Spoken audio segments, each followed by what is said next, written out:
Dalawang barko ng Philippine Coast Guard ang napinsala matapos itong banggay ng mga barko ng China sa Sabina Escoda Shoal na aming inireport kahapon. Ayon sa National Task Force on the West Philippine Sea, nagbangga ng BRP Bagakay at China Coast Guard Vessel 21551 bago mag-alas 4 ng madaling araw kahapon. Dagdag ng PCG, 2 beses binangga ang BRP Bagakay na nabutas at nayupi ang railing.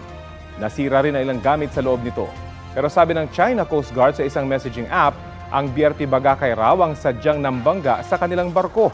Sagot dyan ni NTFWPS, mapanling lang ang kanilang spliced at edited video na ipinost ng CCG. Bago mabangga ang BRP Bagakay, una nang binangga ng CCG Vessel 3104 ang BRP Cape Engaño na nagkabutas naman sa kanang bahagi. Ayon kay PCG Commodore J. Tariela, ito na ang pinakamalaking pinsalang tinamo ng mga barko ng Pilipinas bunsod ng harassment ng China sa West Philippine Sea.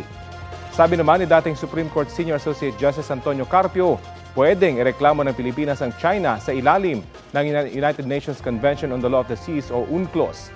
Sapat na batayan daw ang pagkasira ng 2 barko ng PCG.